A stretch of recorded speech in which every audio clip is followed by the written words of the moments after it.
The chaos caused by the travel ban has reverberated across the world, and many are relieved it has been suspended. But what if the suspension does not mean the end of the ban?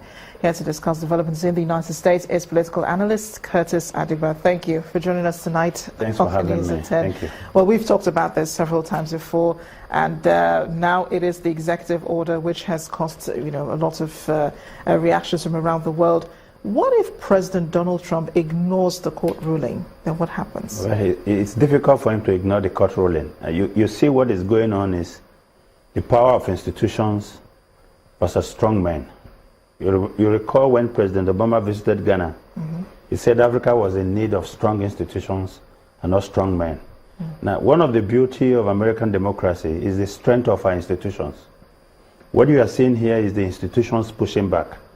You have individuals, top-ranking senators of his own party, including the Senate Majority Leader, Mitch McConnell, Senator John McCain, Senator Lindsey Graham, Bob Corker, Paul Robman, so many senators coming out to say this isn't right. The essential thing about the travel ban is the blanket nature of the ban. Look, there's nobody who is not concerned about insecurity, and there's nobody who is saying America doesn't have the right to secure its border, but the way and manner it was executed. Not the fact that a ban was implemented. It's first of all the way it came, and then it's also the fact that it's a more blanket approach. Right at the moment, there's even a problem. Is it a ban or a travel restriction?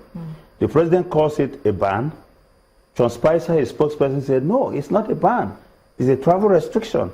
But what we are seeing is that in implementation, the Homeland Security, working with the Custom and Border Protection agents, are ensuring that nobody from these 7 countries is allowed into the U.S. So effectively, it's a ban.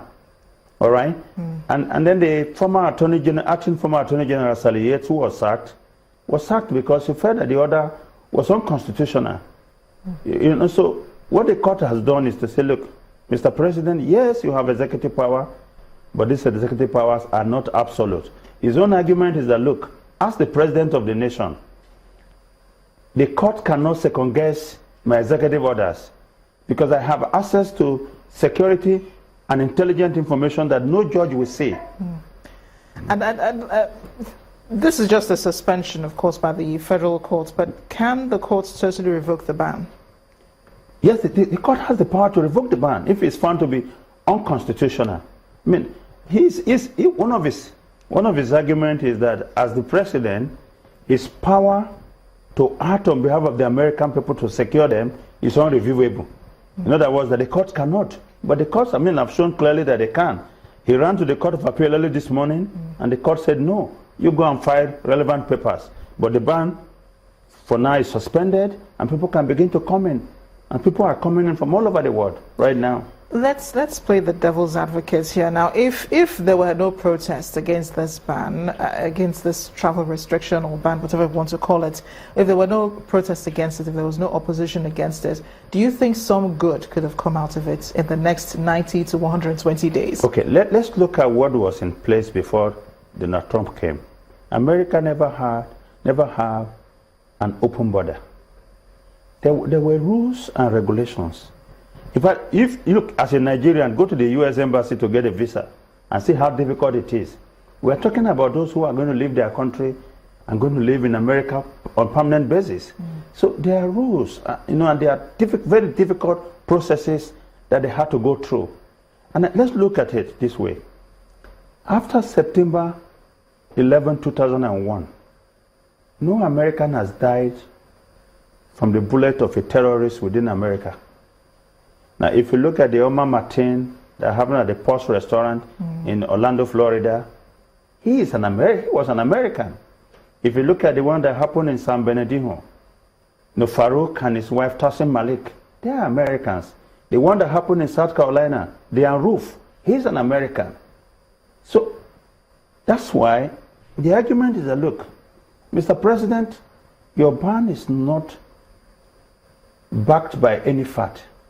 All right? Now, if you are saying citizens from this country, carries the risk of terrorist attack, yes, we understand. But there is a vetting process in place. that ensures that the bad guys don't get into our country. Yeah, I remember some of the lawyers saying that many of these refugees go through extreme vetting. Yes. Before, and it takes a number of years. Before sometimes 3-5 years. Exactly. For them to come in. They're allowed into the United States. But President Donald Trump has said that he has pointed this out before. Why people from these countries, these Muslim countries, are not going to their fellow Muslim countries. Why are they not pouring into Saudi Arabia? Why are they not pouring into other countries where there is no crisis? Why are they coming to the United States? Well, I think the point is very clear. You don't run from one fire to another fire. If you look at what is happening in the Arab world now, there's total instability. Of course, I mean, if you are a Syrian, you don't want to go to Saudi Arabia. There are internal factors that President Trump does not understand. The difference between the Shiite Muslims and the Sunnis. You understand? Mm-hmm. And so, look, people are looking for liberty. And if you look at most of these people who are living, they are people whose houses have been destroyed. They have nowhere to go. So when you say, look, you are the leader of the world, and don't forget that the major causes of this refugee crisis, all right, came from America. America invaded this country in the name of trying to bring democracy to them. So do you cause these problems and then you just want to go and sit down? And it is not for lack of... Look, these guys are not just coming to your country to be a drain on the system. And that's why they go through extreme vetting to be sure that they have got something to give. They're not just takers. Yeah. And I'm not saying that he doesn't have a point at all. The point is, this blanket ban will not help. Look, there are confirmed reports of millions of Nigerians who have been turned back. Wow. Curtis Adigba, thank you so much for joining us tonight on the News at 10, which we could go on